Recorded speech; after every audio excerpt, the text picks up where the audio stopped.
517 from Sierra 1, on way. Yeah, received. It's turning left into the Bagford Road Industrial Estate from Silcott Street. He's a maniac. Right, we'll be with you in a couple of minutes, Mike. Yeah, received. Yeah, hang on, he's just... He's what? Can you repeat that, please? Can you repeat that, Mike? 517, your location, please. Mike?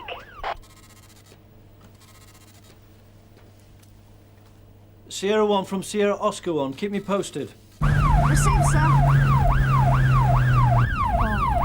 Looks like Mike's pushed his luck. Sierra Oscar from Sierra 1 is a pull-out. We're taking a closer look. Received.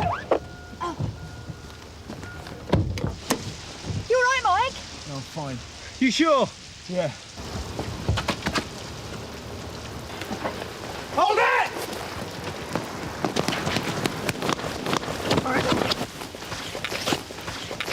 Get off! I'm arresting you for unlawfully taking a vehicle. You do not have to say anything. Sierra Oscar from 643 receiving over. Go ahead, June. Ambulance and fire brigade required on the northern spur of the Bagford Road Industrial Estate. There's a male trapped in a car. Received. Polly, could you...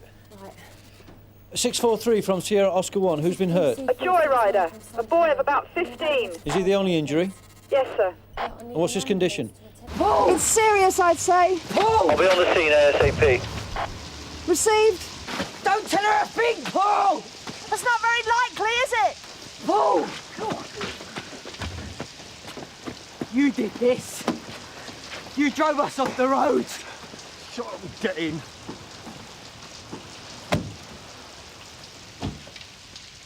Tell you one thing, though.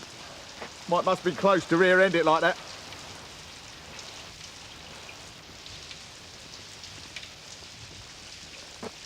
Get your story straight on this one. I'll be your witness.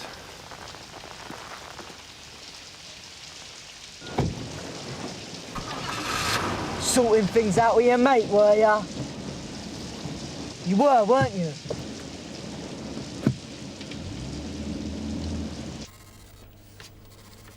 It's Mike's first Pollack, isn't it, Sarge? Yeah. I hope he'll be all right. He'll be okay.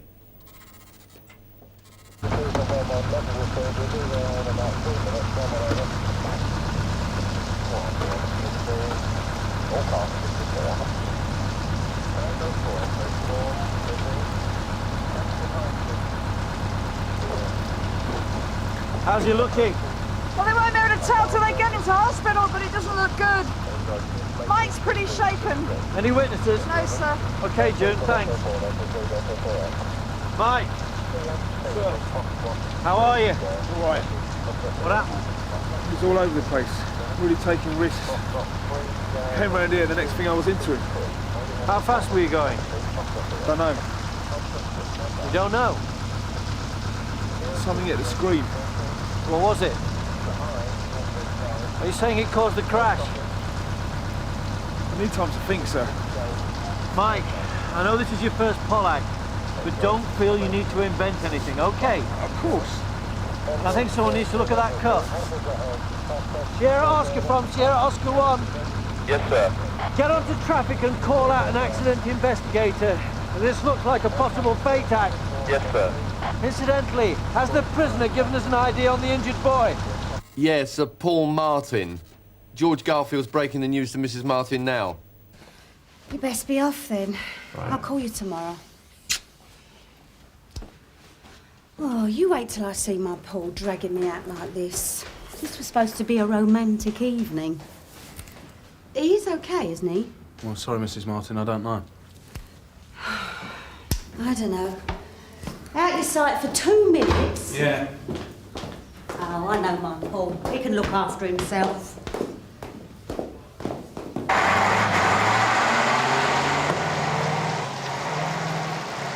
Yeah? Jack Gresham, traffic. Inspector Monroe. Well, what have we got here, then? Well, you got a slight cut, but there are no signs of concussion. Fit for duty, then? Get him back in harness ASAP, I'd say. Come on in. Dobbin. I wondered if you'd heard anything about the lad in the accident. All I know is he's being looked at. Cheers. You missed your chance there. What? Back injuries. Can't trace them. Compensation. Still, next time, eh? These skids marks show the panda took the corner fairly wide. Well, I can't tell yet why it hit the escort. You have a first impression. Probably the same as yours. You think you may have been driving too close, considering the rain? Well, I need to examine things more closely. My officer mentioned something hit the screen. What was it? Didn't say. I didn't crash that car! Oh, yeah, you got in there just before we arrived, didn't you? I'm a good driver. He was talking to the copper and ran into me. Get in. They were stitching me up. I didn't crash Mouthy the little car. git. Get me out. About this Pollack. Yeah, problems? Maybe. Doubts might be a better word. Yeah? A Mike ran right into the back of the escort. He may have forced an error. Has he said anything? He mentioned something hitting the screen. He didn't seem very sure about any of it. Right, I'll have a word. Thanks. Steve? This joyrider, sir. His father's on the way in now, so we can get on with the interview. And the kid's kicking up a bit. Kicking up? Yeah, some rubbish about Mike doing a stunt driver routine. He's just trying to wriggle out of it. Is he? Yeah, of course he is. Weren't you on way to assist at the time of the crash? By the book, Steve. Any cowboy manoeuvres will be spotted, OK? There you go. Cheers. Cheer up. Doc said you're okay. I'm worried about the kid. Cab foot. Look, he shouldn't have been in the car in the first place, should he?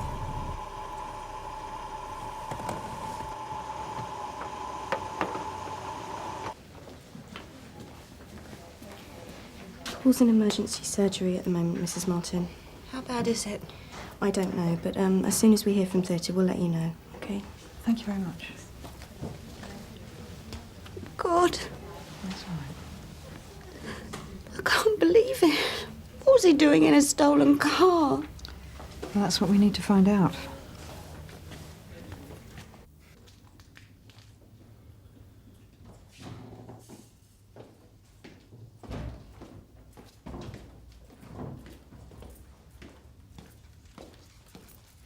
Mike?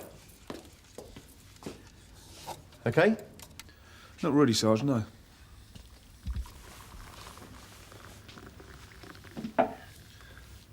It's like the investigation's over already. What's happened? On site, Steve offered to help me out, like I was in the wrong. And Mr. Munro's as good as told me not to lie. Oh, perhaps he's trying to keep you from getting into deep water. Yeah, it's a black mark anyway. If I find fault on my side, I'm in the dock, aren't I? Are you saying you think there might be a fault on your side? I don't know. Everything happened at once. I was chucking it down. I was watching the car in front. I was trying to keep up. I was giving the shout. I went round the corner, and I don't know what happened. Then that's what you say. No, really. No matter how tempting a bit of creative writing is, just tell it as straight as you can. Yeah. All right, Sarge. I can't believe the bad luck James has. He's been in trouble before? No, not trouble, no. We borrowed someone's TV once. Well, they had it in for him. They forgot they'd lent it. Well, he's raised his sights since then. Look, he's not a bad kid. Can't you just have a word with him? Your son hasn't been taking sweets from the corner shop, Mr. Scannell. What happened to you, son? Oi, answer me. Not saying anything. Right, let's not waste any more time. Mrs. Martin? Yes, how is he? I'm sorry. We couldn't save him. Dead? He was in a critical condition when he got here. No. Sierra Oscar from 218. Go ahead, George. Yeah, Paul Martin didn't make it. He died in surgery a few minutes ago.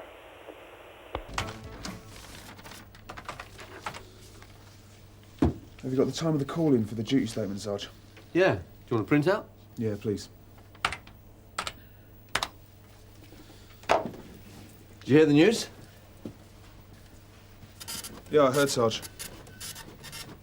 How you feeling? Okay? Yeah, fine. James, I'm going to ask you again. Where did you take the car from? Jim, come on, son. No. All right.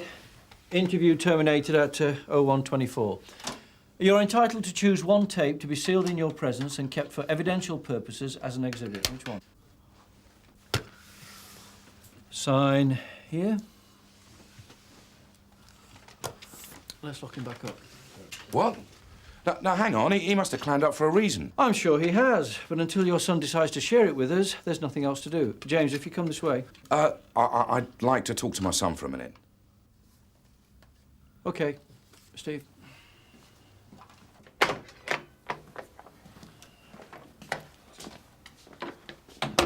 If you ask me, they both need a rocket lit under them. Sir, about the Pollack. It's turned into a fate act. The boy died in surgery a few minutes ago. Does Mike know? Yeah. How's he taking it? Quite well, it seems. Thanks, Bob. What now, sir? Light blue touch paper. James, I've got some bad news. Paul Martin died in hospital a few minutes ago. I should have done the trick. I had to see him. Otherwise, I never would have believed he was gone. What am I going to do now? Come on, let's get you home,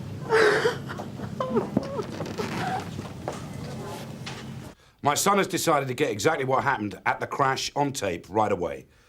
Tell him what you told me. All of it? From the very beginning. OK. Paul and me saw the car this evening, outside the lockups off Tolwyn Road. Then Paul had decided to take it. He said he wanted to show me how to hotwire a car. I didn't want to get in, but he called me chicken. Then he started driving round. So how come you got on the driver's side? Jim? Paul kept going on about me taking the wheel. In the end, I gave in. I've never even driven before. When the copper came after us, I wanted to stop. You could have done. No, I was frightened. Paul, it had done me in. Then what? Well, go on, son, tell him. Then the cop car came up close. Was banging into the back of us. With the rain and everything, I couldn't keep control. You're saying the panda behind you rammed you? That's right. Wasn't my fault, Dad. I know, son. If that's true, then why did you tell me... You've heard his story. If that's true, then why did you tell me you were a good driver outside the detention room? I never. Yes, you did. Yeah, what is this? And if Paul was the ringleader, why did you shout at him after the crash not to say anything? It should have been the other way round. See, Dad, I told you they wouldn't believe me. James. Leave my boy alone, can't you see he's upset? Mr. Scannell.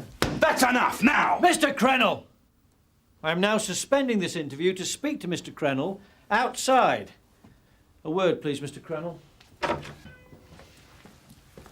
Mr. Scannell, would you mind not obstructing us when we're trying to get at the facts? The facts? No. James was frightened you'd try and twist things like this. He's asked for my help, and I'm not going to let him down. He's told me about you, how you tried to fit him up. Do you have any evidence of this? Yeah. At the crash site, he was getting his story straight with the copper that ran into Jim. I see. I think we all need to get our breaths a minute. Let's have a break, then we can finish the statement, OK? OK, but no clever stuff.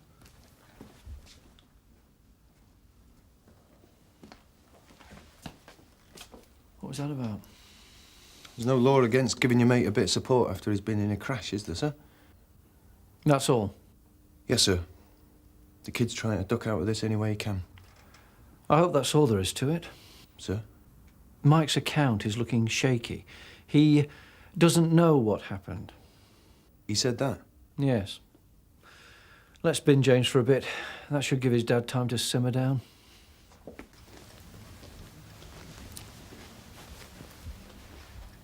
I can't believe he got into a stolen car. He just wasn't like that. What was he like, Mrs. Martin? He was a good boy, you know. His teachers always said how mature he was. He was too. When his dad walked out on us, it was Paul that kept us going. Sort of like to be the man of the house. I keep wondering if I could have done something different. Well, how do you mean? He wanted to stay in tonight. It was me that wanted him out of the house. Gave him some money and sent him down the arcades.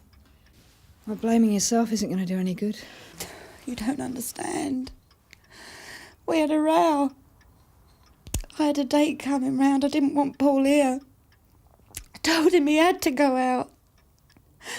He wasn't very happy about it. It's my fault. Right, that's fine, thanks. Sir? I'd like an opinion. The joyrider's claiming the panda rammed him off the road. Do you think it's possible? From what I've seen, it's unlikely. Well, from the lack of debris on the road and the dents on the cars, looks like there was only one impact between them. I'd say it happened to the Escort when it was stationary. Anything else? Yeah, wobbly tyre mark. The Escort's got a burst front tyre. When a tyre bursts, it separates at the rim and wobbles, leaving a wavy mark on the road. Now, the wobble starts at the curb. Now, I say the Escort clipped it as it came round here. Then the driver felt the control go in and braked, while the car slewed and hit the trailer. Well, that puts Mike in the clear. Well, not really. It must have been dangerously close if he couldn't have stopped in time. I've not done a complete search, but I still can't find anything to explain that.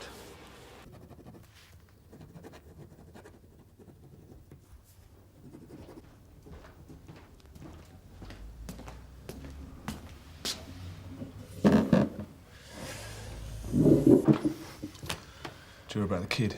Yeah. I've also heard you let your guard down. I said I'd go witness for you. It's not as simple as that. You just have to paint a picture. Oh, sure. Put my foot right in it. Yeah, that's not all, is it? No. Maybe I did do something out of order. So what if you did? You know what poor, innocent little James is doing right now? He's looking after number one and dropping you right in it. I'd get my story straight if I was you. Yeah, all right. I'm not sure what happened. I'm your witness. I'll just get this interview done and we'll square it. All right. Cheers, Steve.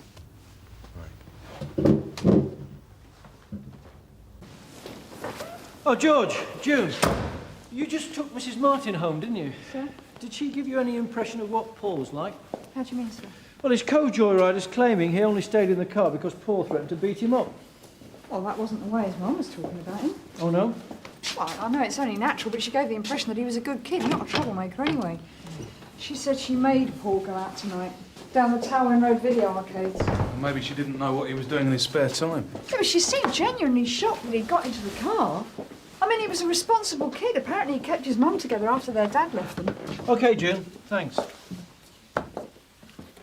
Right, I want to get a clear account of how the accident happened. Already gave one. Let's get it completely clear. If you're trying anything clever... James, I should tell you that an experienced accident investigator is looking over the cars. So? He's an expert at reconstructing crashes. He can tell what speed the car you I didn't take it. was doing on impact and how many times the vehicles hit each other. In court, he could highlight any discrepancies in your account. He's already told you what happened. If you weren't being completely honest, you could be making things difficult for yourself. Do you understand, James? For the tape, James made no reply. Well, let's talk about Paul. In your earlier statement, you claimed he showed you how to hotwire the car. Is that right? Yeah. You also said that he forced you to drive. And you didn't stop the car because you were frightened he would beat you up. Yeah, definitely. Paul wasn't normally a violent kid, was he? Now, hang on a minute. If you'll let me finish, Mr. Scannell, I don't believe he'd have threatened you. Jim? For the benefit of the tape, James made no reply. Oh, that's OK. Paul's friends and family can tell me whether he was the sort of lad who'd have done the things you said he did. Jim? I don't think you've been honest with me. I think you know you're in trouble and you're not big enough to face up to it. So you're trying to pass the blame on to someone who can't answer back. Jim, tell him again what you told me. What really happened after you met Paul this evening? at the Towing Road Arcade. Were you bored? Did you start bragging about driving? Say he should come with you instead of playing kids' games? It was just a laugh. What happened when you got to the car? Wasn't him who called you chicken, was it? It was Paul who wouldn't get in. So you called him chicken. Is that what happened, James? I only wanted to see his face. He was always in with the teachers at school. Hardly stepped out of line. I wanted to show him what he was missing out on. I was surprised when he said he'd come, though. I think he was upset. An argument or something. Go on. I was going to take him around the block a couple of times, give him a thrill and drop him off. Mm. As soon as we pulled away, he asked me to stop. He said it was a stupid idea. I was about to slow down. Then the copper came, and Paul said to put my foot down. No, really. Paul, he was really angry with me. He was shouting that I'd get him in trouble. His mum would be really upset if he was caught in a stolen car. What happened when you got to the Bagford Road estate? Paul was really desperate not to be caught. He was scrambling about in the car, climbing through to the back, told him to sit still. There was this leather jacket on the back shelf. He thought he could make the cop car crash or something, so he threw it out the window. I looked round when he threw it, and it caught on the cop's wipers for a second. Then I hit something. The car just went from me. You do understand, James is being released to return in 2 weeks' time and that now he's your responsibility. Yeah, I understand. You're not going to get away with this, you know. Get away with what? You coerced him into making that statement. Jim's a good kid. Dad, just leave it. Stay out of this. Your son gave that statement of his own free will, Mr. Scannell.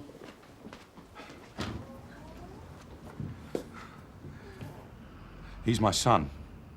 I'm telling you, he just wouldn't do this. I'll fight it. He's taken the blame, Mr. Scannell. I'd say he needs your support now.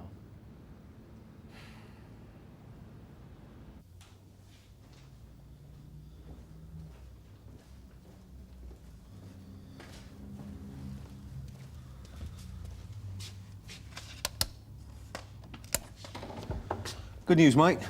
Got your pen ready? Steve, I've had second thoughts. How do you mean? I don't want to say anything that didn't happen. You don't have to. The kid said what happened. Paul Martin was trying to put you off the road.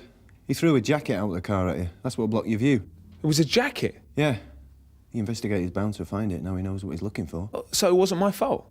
You got away with it. But next time you're on someone's tail, take it easy. You might not be so lucky.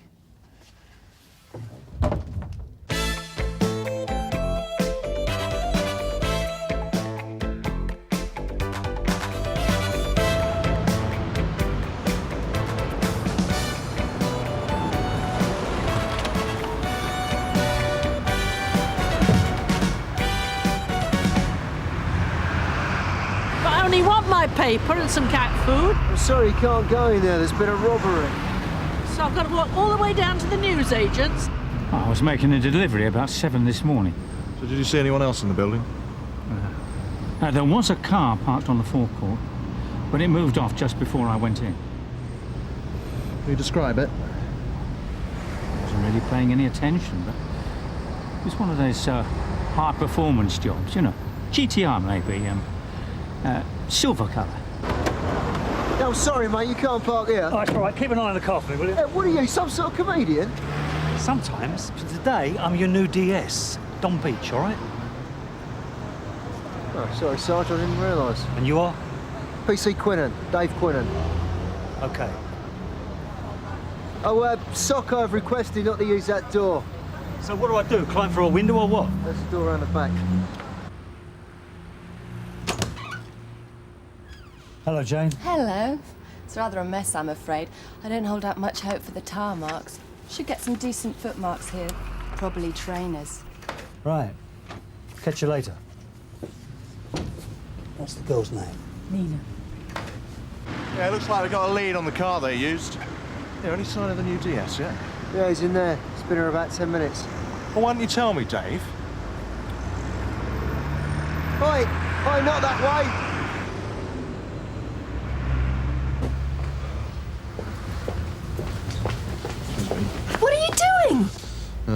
Sorry.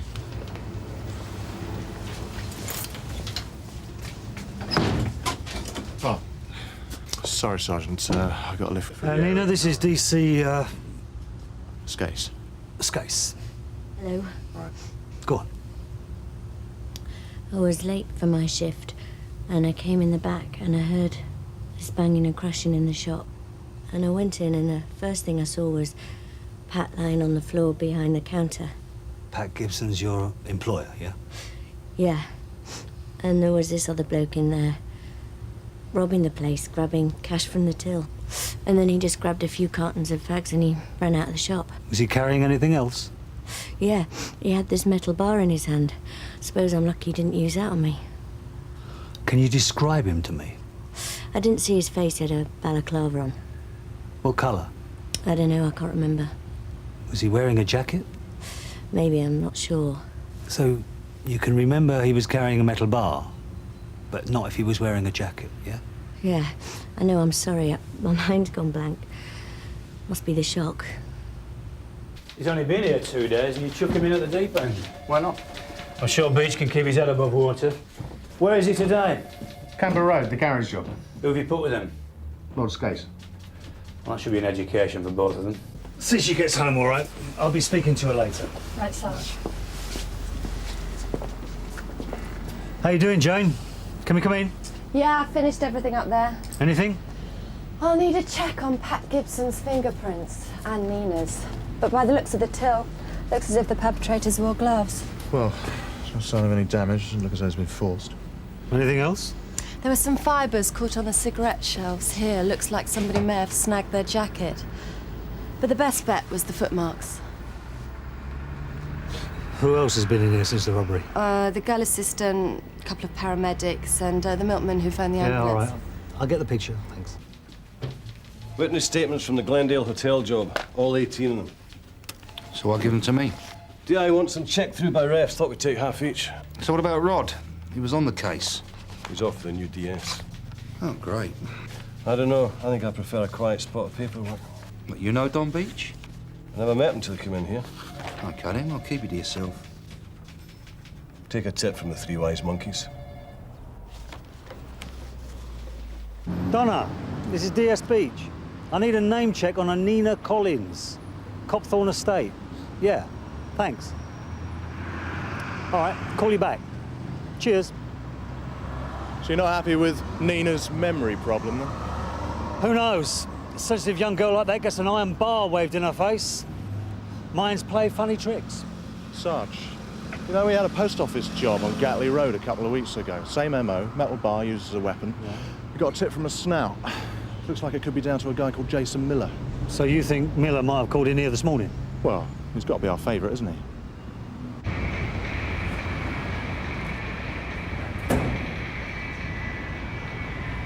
Jason Miller.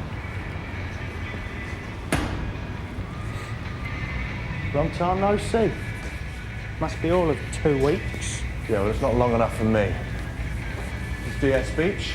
I'm looking forward to meeting you. Nice set of wheels. All right for some, innit? It's all legal, can show you the papers. Had her out for a spin this morning? Can't afford the petrol. Engine feels warm. Been tuning it, ain't I? So where were you between 7 and 8 this morning, eh? Up there, in bed, asleep. Anyone vouch for that? Sorry. Night before would have been different. Still, a bloke's got to sleep sometime, ain't he? Drives fast cars, lies in bed all morning. We're in the wrong job. Not still trying to fit me up for that post office job. You want to start catching real villains. Those trainers, they're your only pet. What if they are? The garage was done this morning and the owner was badly injured. We just want to eliminate you from our list of suspects. You want to take my trainers? If you were here all morning, you've got nothing to worry about, have you? You think you can come round here, start helping yourself to my property? Still waiting for that tire lever you took last time. Yeah, well, forensics have still got that. You'll get it back when they finish with it. I've told you they're wasting their time. Your trainers, Jason. You can put those on instead. Just had word from Joe Arnold. Says he might have something on Miller. You going to meet him? I thought I'd send Don Beach. Isn't Arnold Rod's snout? Yeah. But Don knows him from way back. Well, we usually leave the stuff at reception and go straight down the pub. Yeah? Well, this way you get to meet a real, live forensic scientist. So this Dr. What's-his-name, was he a friend of yours?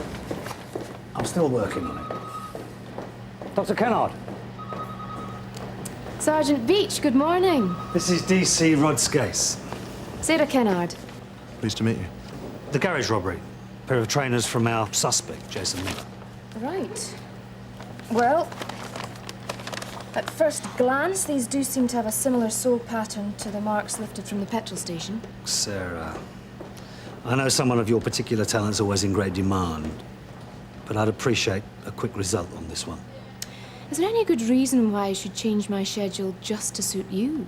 Well, our suspect's not very happy about losing his trainers. All right, then, I'll see what I can do. Now? I'm sure the soccer will have warned you most of the trainer marks have been covered by other footmarks, but there is one here that may be useful. Just the one? We're lucky to have this in the circumstances. As you can see, it's been partially obscured. Who messed that up? One of the paramedics? Hard to say. Unless... Would you mind showing me your left sole?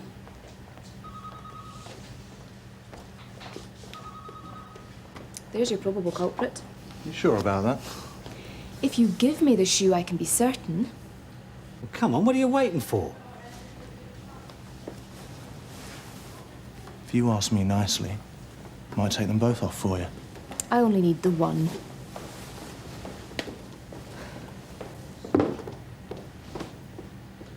I'd say that's pretty conclusive, wouldn't you? One thing's for certain, that's not the way to impress Miss Kennard. Yeah, can we just drop it, Sarge, get on with the job? Sure. All right, you go and have another chat with Nina. See if she's recovered her memory. Right, and what are you going to do?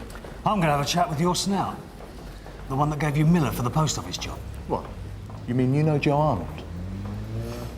Oh, right. Well, I don't know about you, but I'm feeling a bit peckish. You'll do a good sandwich down the Alcott arse. Really? Yeah. Well, it's just a little walk from Nina's flat, isn't it? So you can join me there later. Come on.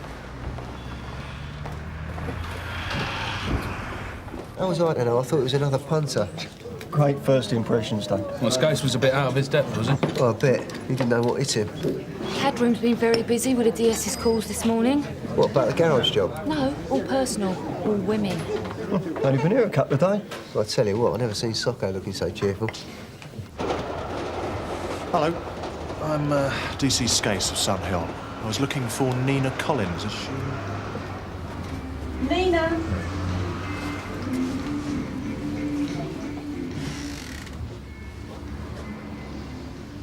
Feeling better, then? Yeah.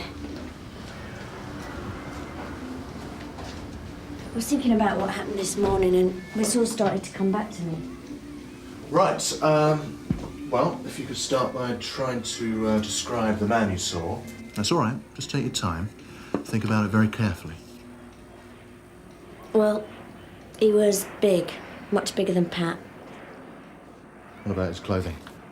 He had a green balaclava. It was dark green. Any jacket? Yeah, he had a navy blue jacket and dark jeans. They are sure about all that? Yeah, and he had a pair of black leather gloves on. You notice what kind of shoes he was wearing? No, I don't remember his feet. Did you notice a car at all? No. No, I didn't see a car.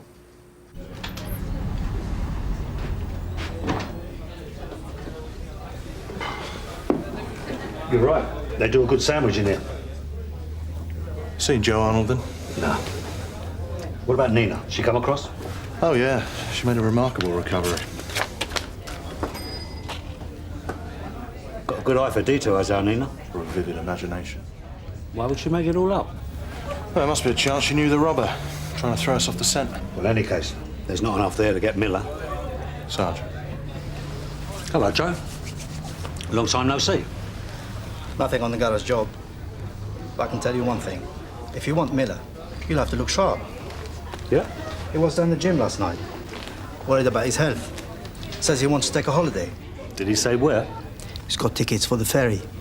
When's he going? Can't tell you that. But if I were you, I wouldn't hang about. Anything else?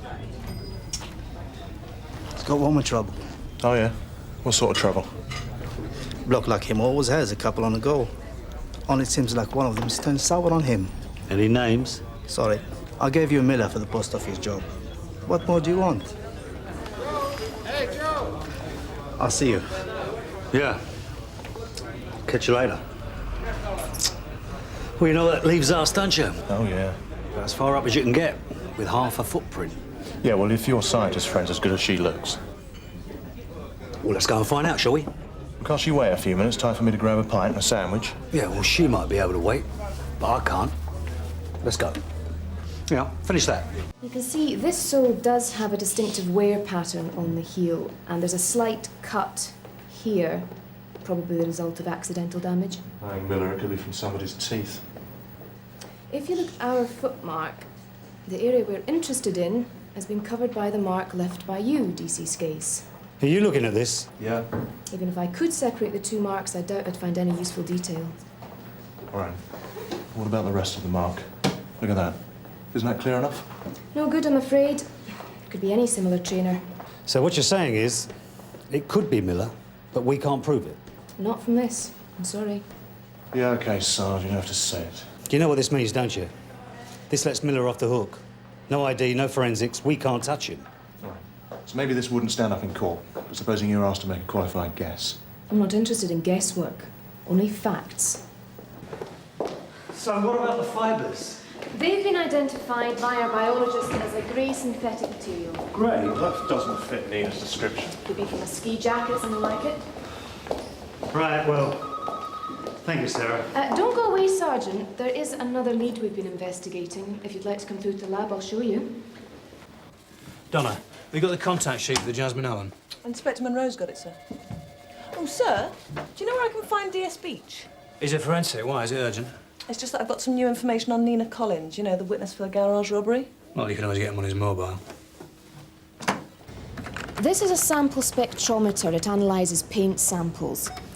The tyre lever you found in Miller's garage after the post office raid. Now, there was no sign of any blood or tissue on it, but there is a small paint mark here at the end.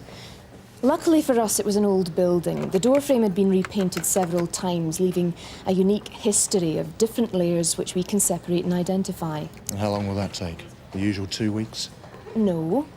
We're already at the last layer. As you can see, all three top layers match. The last one, the fourth, is proving difficult. Sarah, an awful lot hangs on this, you know. I know, we're almost there. I'll try and get a result for you today. Well, she's full of surprises. Means we're still in with a chance. Don Beach. Donna Harris, Sarge. I've managed to track down your witness, Nina Collins. DVU have a file on her. She's known to be a girlfriend of a Clive Andrews who's got form for ABH.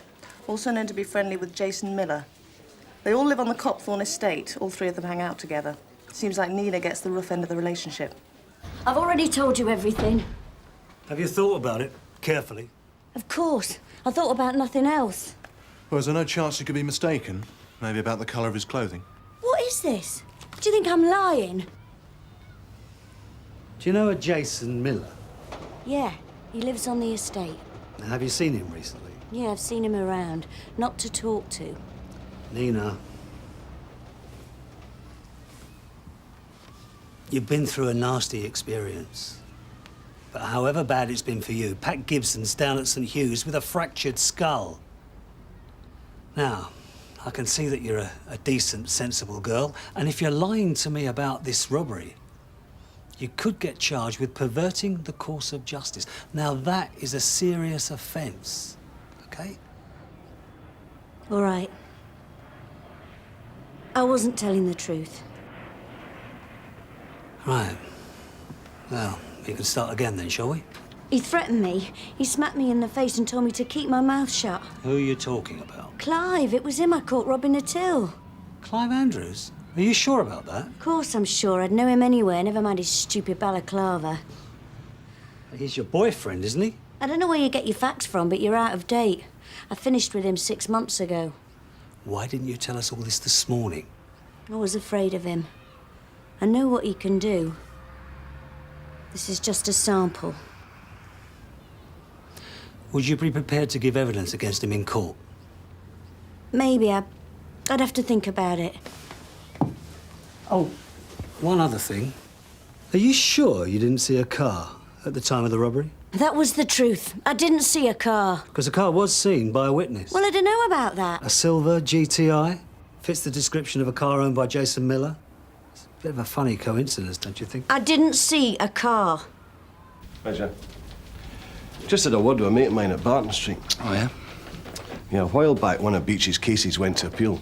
Defendant claimed he'd been lent upon to make a confession. By Beach? Yeah, the appeal was dismissed, but the feeling was that Beach had been sailing a bit close to the wind. Yeah, well, if we're talking about pre-pace, they were all at it. Just thought you might be interested.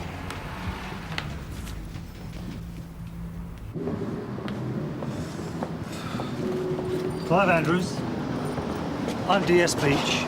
This is DC Scase. We're investigating a robbery. Look, I've got an urgent appointment, right? You're in my way. Are you your only pair of trainers? What are you kinky about, Suzi? Sarge. Hey, careless of your Clive. And it's such a nice jacket. Why don't you keep your hands off me, eh? Do you mind if we come and have a look round?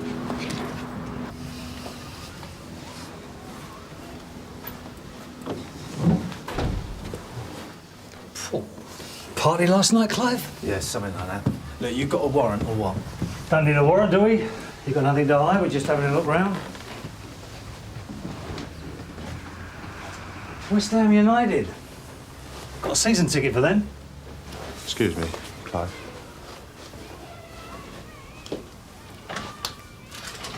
Sarge.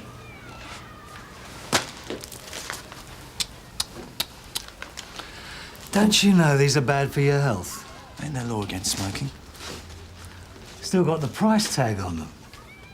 You know, I'd bet a week's pay they match the labels they use down at the garage. Clive Andrews, I'm arresting you for robbery. You don't have to say anything unless you wish to do so, but anything you do say may be given in evidence. You are nicked. I ain't saying nothing without my brief. Must be tricky pulling robberies without a motor car, eh? Do you reckon he caught a cab? No, he's caught a cold. What are you, Tweedledum and Tweedledee? I was forgetting, he's got a mate with a GTI. Perhaps it was Jason that planned the whole thing, eh? Yeah, and you know what? I reckon Jason's the one with the brain. You ain't gonna get nothing out of me. Yeah, well, you can sit in a cell and think about it. Maybe you'll change your mind, eh? Just make sure you get me my brief, yeah? Yeah, don't worry, it'll be sorted down the station.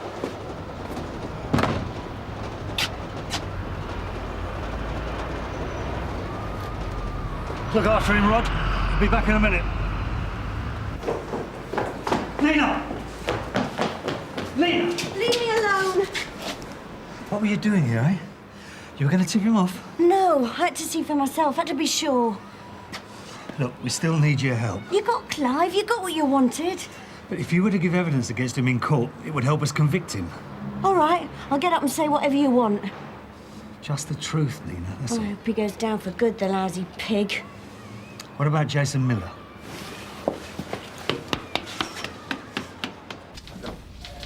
You brought Andrews in? Yeah. He'll go down all right. It's the other one I want. Jason Miller? Yeah, the trouble is, I think he's planning a little holiday. I hear you've got a body then, Sarge? Yeah, well, sort of, but keep the champagne on ice. So, the footmarks won't hold up in court. How's your scientist friend getting on with the tyre lever? Nothing definite yet, Gov. We're still waiting. It's not looking good, is it? No, I'd like to stay with it, Gov. Now that we've pulled in Andrews, Miller must be getting nervous. If he steps out of line, we'll pick him up. If. OK. So what are we waiting for, Sarge? We're waiting for Jason Miller. We're waiting for him to do what? We know he's going to do a runner, but we don't know when, right? Sarge. Or do we?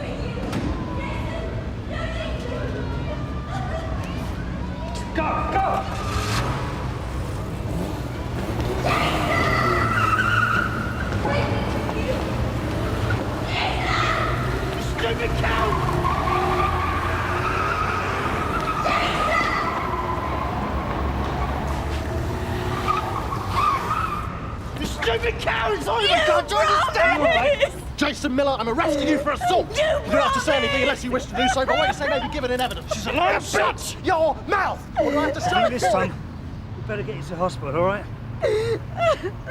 So, Nina Collins came up with the goods on Miller. Yeah, I reckon she saw the light when he ran off with her best friend. And no need for one of his confessions this time, eh?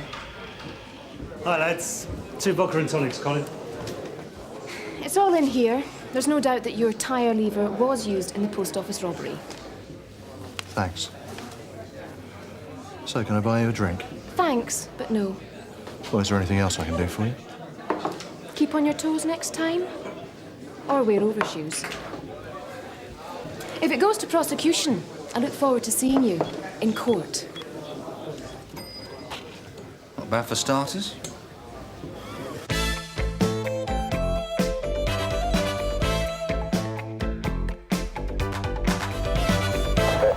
MP from Juliet 6, received.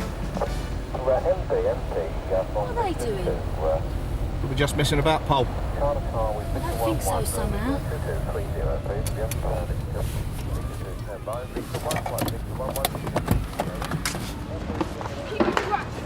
Gary Bowden!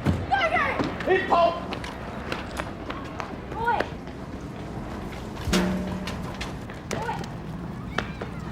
Listen, just hang on, will ya? Look, I'm not going to arrest you. I just want to make sure you're all right. I'm WPC Page. What's your name? Sean Flynn. Is your nose all right, Sean? Yeah. Did you know those two? What? Not even Gary Bowden? Thought everybody knew him round here. I don't know. I sort of know him. He's older than me. What were they doing then? Just come up and started pushing me around. What did they say? Did they want money off you or what? No, I don't know what they wanted. Can I go now? Yeah, I suppose so. Boys will be boys, Pop. Unfortunately. Bullying's pathetic, isn't it? Yeah. At least it makes a change from mugging old ladies. That's how Gary Bowden used to spend his time.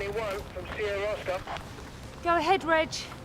7 Claydon Street, theft of a handbag. We'll take that, Reg. Show you returning, Polly.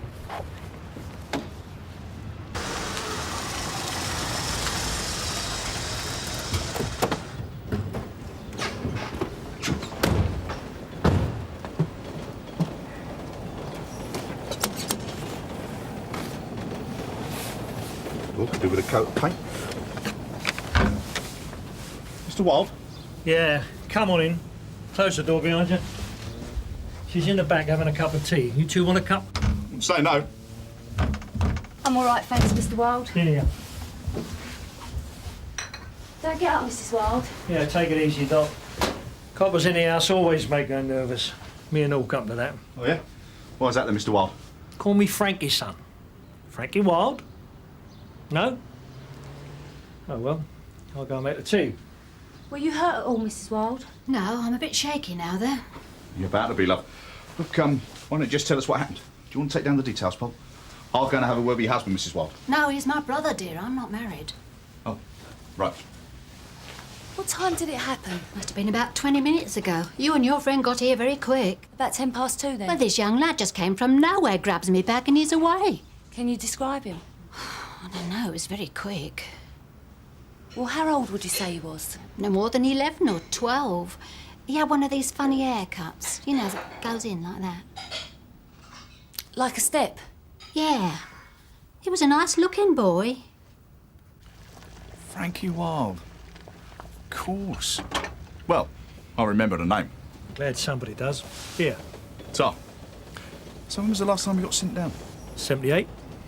I'm still a probationer in 78. Yeah, well, time flies when you're enjoying yourself. I shouldn't think that young girl in there was hardly born. You're a lucky git, ain't you? Riding around with her all day. The handbag contained 2 pension books in the name of Dorothy and Francis Wild, an Essex and Colchester Building Society book, and a black purse containing £150. Suspects believed to have made off in the Cheetham Road direction. All received. How you feeling now, Doc? Not too bad now, thanks. This young lady's been very good. Yeah, she's a lovely girl, isn't she? I wish they'd had coppers like you in my day, darling. Don't mind him, dear. He's always been the same. I expect he's harmless enough. Don't know about harmless. What do you mean? What harm am I going to do in my condition? This one here didn't even recognise me. I'm an old man. You're a dirty old man. I can't understand it, you know. What? Mugging old people. We never had nothing like that when I was a kid. We had plenty of crime when you was a kid. Yeah, but we didn't go around knocking over poor old cows who didn't have two halfpennies to rub together, did we?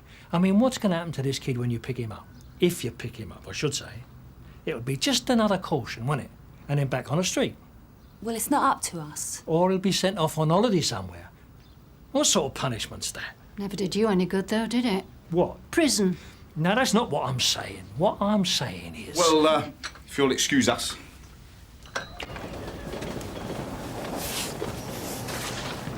If you need any help finding this kid, I still know a few people. Oh, yeah? Just what people will those be then, Frankie? People who still owe Frankie Wilde a favour or two, friends. Leave it to us, Mr. Wilde.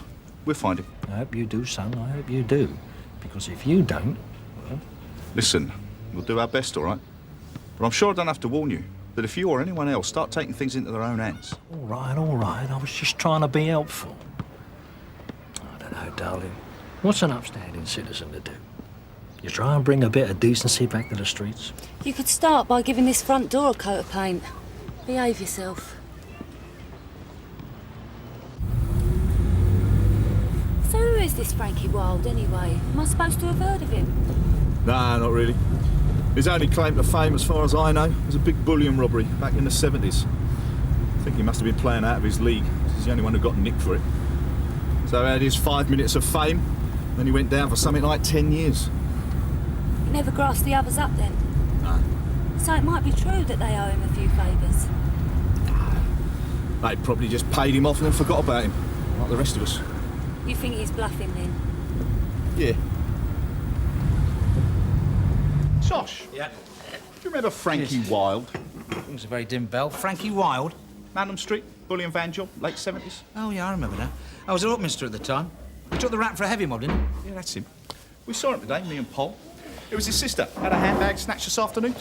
Sign of the times. Even villains aren't safe these days. She's hardly a villain, Tosh. She's just an old lady. It's not her fault she's got a brother like him. No, I suppose not. There's been a lot of old dears mugged recently. All in the same area, all by kids. They're getting younger every day. I'll tell you who else we saw and haven't seen for a while. Gary Bowden. Well, how nice for you. What's the little toe rag up to these days? Growing up into a big toe rag, apparently. He was pushing some little kid about. Oh, that's good. Hasn't changed completely, then. It doesn't look as though he's entering the priesthood. See you later. See you. See you, Tone. See you, Polly. Oh, here we are. Gary Bowden. Started young, didn't he? Last conviction was 2 years ago. Definitely nothing in the handbag snatching line since then. Nope. Looks like he's keeping his nose clean these days. Must have grown up then. Oh, well, just a thought. Thanks, Donna. Yeah. Yeah, OK, I'll be right down. Tosh, there's a woman brought her son in. Looks like it might be to do with that bag snatch in Claydon Street early this afternoon. Let's go down and have a word with her. Sarge? Right, if you'd like to take a seat, Mrs. Curran. Glenn? Now, what have you got to tell us? Well, actually, I was hoping to have a word with Mr. Conway. Why is that, Mrs. Curran? Because I know him. Through the youth club I helped to run. And he knows Glenn. He said a while ago to come in and talk to him if I was ever worried Glenn might be getting into trouble. Yeah, well, Mr. Conway's not actually a community liaison officer anymore.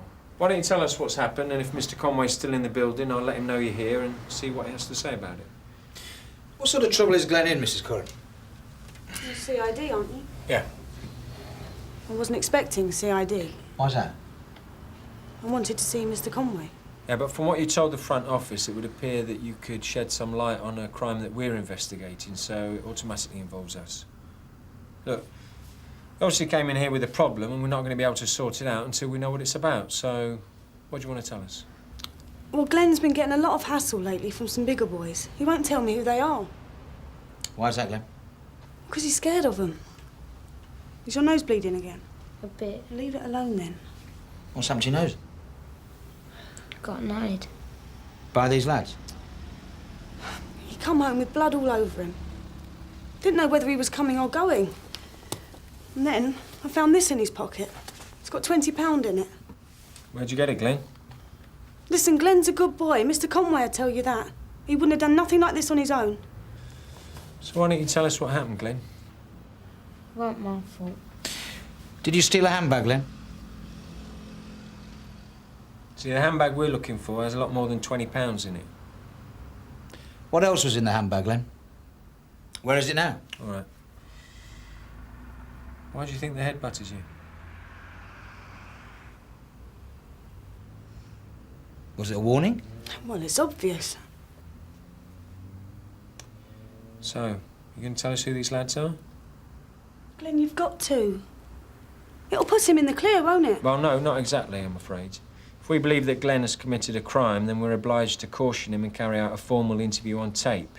Now, obviously, we'll take everything in consideration. We'll contact the Youth and Community section, check Glenn's school reports and so on. Maybe that Glenn is just cautioned, or it may be that we have to formally charge him. I told you. I want to see Mr. Conway.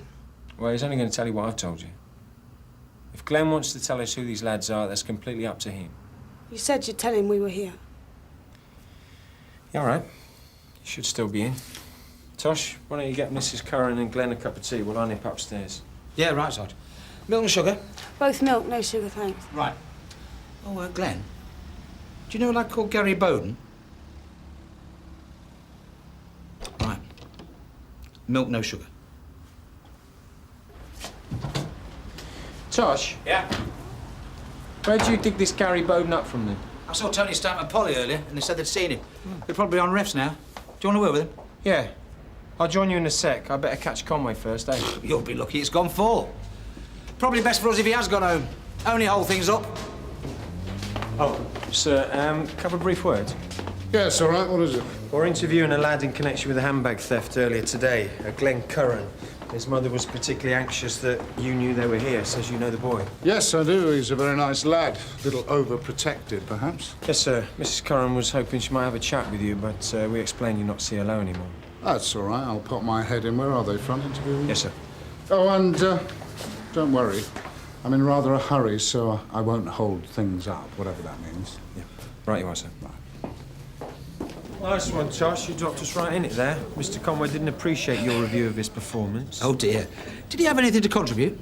Yeah, he's going to pop in and have a chat on his way out. So what's this about Gary Bowden? Well, Tony and Polly, they think we might be onto something.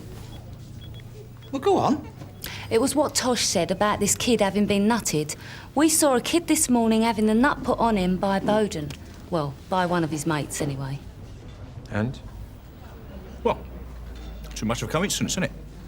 I mean, the reason that Bowden's kept his slate clean recently is because he's getting little kids to do his nicking for him. Sort of, junior Fagin. Didn't know I was well-read, did you? No, actually didn't know. So all we need for the moment, then, is for Glenn to put the finger on Bowden and give us the name of the other lad. Then we can pick him up. Yeah, but is he going to? I reckon he's too scared. Well, he thinks he can't win either way at the moment, doesn't he? If he thought he was helping himself... Ah, well, funny you should say that. Because that's what his mum was saying, wasn't it, Sarge? But as you so rightly and properly pointed out in there, if we were to suggest that in return for him giving us the evidence, we would make sure that he got off with a caution, then we would be in breach of pace and the rules of cricket generally. Still be a good idea, though, wouldn't it? It's best to get these things out in the open. I mean, we can't help you to sort it out if we don't have all the information. So you can help us to sort it out, then? Well, not personally, no. But there's no need to worry. From what I understand of this, I think we can sort it out without too much trouble. But things do have to run their normal course. I don't have a magic wand to wave. No. I don't know, Glenn. You're going to have to learn to stick up for yourself, you know. There's always going to be somebody out there ready to push you around. You do know that, don't you? I know you're scared, and it's understandable. But you've just got to be a little bit brave, all right? Now, DS Pearce and DC Lyons only want to find out the truth about what's happened, right? Nobody here's out to get you, okay? Okay. Don't suppose we'll be seeing much of you around the community centre anymore, then? No, not much, no. I miss you. No, we will, really. Well, not just me and Glenn. I think people took notice of what you said. Well, that's very gratifying. There are things about that part of the job that I miss, yes. Right, I'd better get going. I have every confidence that DS Pearce and DC Lyons will handle things sensitively. Yes, of course, sir. Brought you a cup of tea, Mrs. Curran. I'd have brought you one, sir, but I thought you might be... No, you did the right thing. As I believe I said earlier, I'm in a bit of a hurry. Right, over to you. Bye-bye, Glenn. Bye, Evelyn. Sorry. Right then. There you go. Thanks. Claire, cup of tea for you. So, have you had a chance to think about whether you want to tell us who these lads are, Glenn? You'd be doing yourself a favour, you know. How do you mean? Well, it's the only way we can get them off your back, Glenn. It's the only way we can sort things out for you and for all the other kids they've been leaning on. Because we think they've been doing to lots of other lads, just like you. Have they? Yes, they have, Glenn. And if you tell us who they are, we can pick them up tonight. And there's no way they'll know it was you who told them because there have been so many cases like this recently. Now, we have a good idea that one of them was Gary Bowden. That's right, isn't it? And do you know who the other one is? Nutter Davis. Nutter. Well, that's appropriate. Do you know what his real name is? I've only heard him called Nutter, but I think it might be Neil, though. Good lad. Excuse me, sir. Could I ask a favour? Mrs. Curran and her son have been giving us a lot of help, so I wondered if it was possible you could spare a car for a few minutes just to take them home. We're not a taxi service for CID, you know, Danny. No, sir, I know that. I wouldn't normally ask, but we want to get moving on the information she's given us. And Mr. Conway did say we should do our best to deal sensitively with Mrs. Curran. Did he now? Yeah, she's waiting out there. Yes, well, I expect we can cope with that, Danny. Nice-looking woman. Yeah. Her and Conway seemed very friendly, didn't they? I wouldn't mind doing a bit of community liaison if all the community looked like her. No, same here. But Conway hasn't got it in him, has he? Well, you never know. What, Conway? Maybe not. What do you think's going to happen to Glenn? Could be anything. Probably only a caution. Thanks. I better get him indoors. They lived happily ever after. Not quite all. No, I suppose Gary Bowden can be too pleased about it. I wasn't thinking about him, I was thinking about Frankie. Why? He's got no cause for complaint, has he? Not if we nick Bowden and his mate. And I'm damn sure they won't get off with just a caution. It still worries me somehow. They wouldn't hurt an 11-year-old kid, would they? Who? Frankie's old mates. Pole, Frankie's old mates are all in his imagination. Or South America. Neil Davis, here we are. Thanks, Donna. Do you think we need backup on this one, Sarge? I wouldn't have thought so for two 13-year-olds, Tosh. They're tricky little sods, though. Might be useful if Tony and Polly were on hand. And they've seen Davis. That also Bevan House is like a rabbit warren. Might be good to have an extra couple of pairs of hands just to cover the back ways out. Yeah, you got a point, Tosh. Mr. Munro will be pleased. Donna, cheers. Yes, take Polly and Tony along. Let's get it tidied up and out of the way. All right. Thanks very much, sir. Very public-spirited of Mrs. Curran, wasn't it? Bringing the lad in like that. Well, it's all credit to Mr. Conway's community liaison work, I suppose, sir. Nice to hear that from the mouth of CID, Danny. Right, let's get on with it. She is rather an attractive woman, isn't she? Yeah, I suppose she is now, come to mention it, so yeah. Now, Bevan House is close to the road, so Tosh and I will go first in the unmarked car, check it out. You two hang back round the corner in the IRV. Now, seeing as flat 13's on the first floor, it's possible they might try and get out round the back. So when Tosh and I go to the front door, you make your way around the back of the building. Any questions?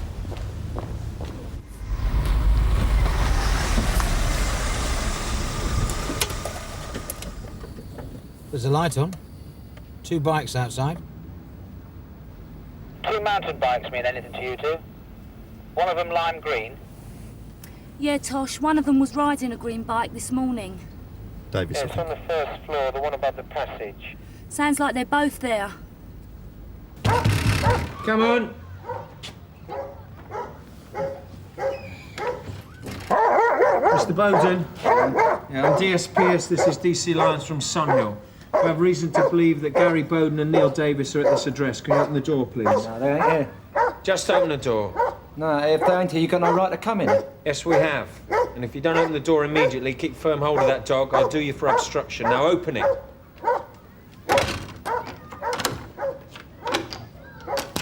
He's auditioning for the Chamber of Horrors.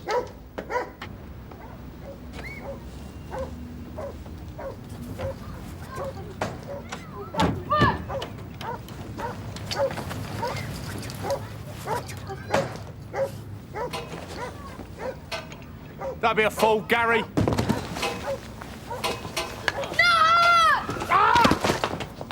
Hold it, Paul!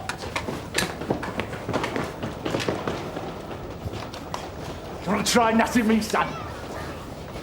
What we got, Paul? Pension books, bags full of them. Load the retirement age round here, are they, lads? Right. What's your address? No problems? No, sir. I think we tied it up rather nicely. Well, there does appear to be one rather loose end, I'm afraid. In my office, please. Date of birth? What's up, Tosh? Glenn Curran's gone missing. His mother's in Monroe's office now going spare.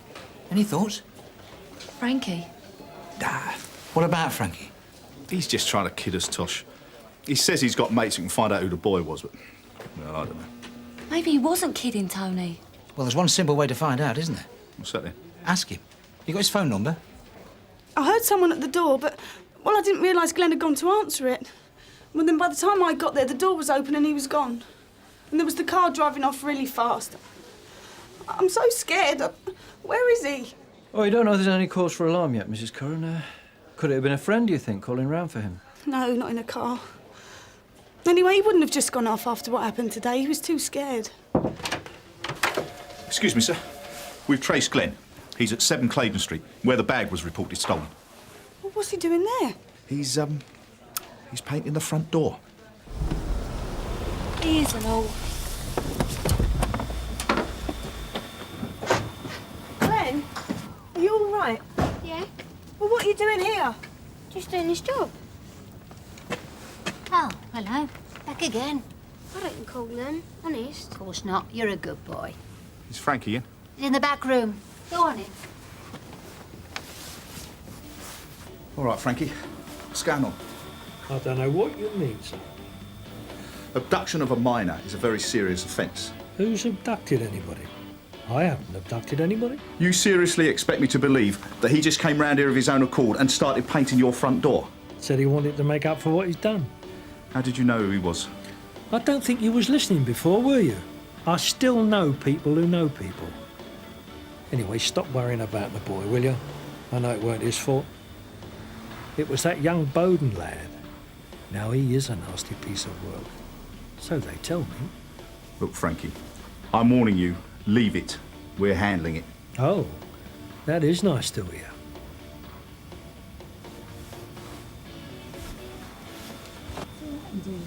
Paul. Go on the lift. Glenn says he wants to finish stripping the front door. All seems very amicable. There's not much point us hanging about it. He does as he's told, and that's a credit to you, that is. I'm just going to make some tea. Would you like some? No, Tyler. Everything all right? Yeah, it seems to be. Will this mean that Glenn's in the clear now? You know, if they're not pressing charges? Yeah, I suppose so. Look, are you sure you don't want to string about for a bit? No, thanks, we're fine. She said they got a friend with a car who'll make sure we get home safely. We probably have. I'd like you to meet my brother, darling. Frankie, this is Glenn's mother. It never is. What a lovely girl you are, my darling. Isn't she lovely? Come on in. Come on. Excuse me. You sure you're all right, Glenn? Yeah. He didn't threaten you or use force in any way to get you to come round here tonight? No. You don't need to when you're that size. What size? The size of the bloke that brought me round here.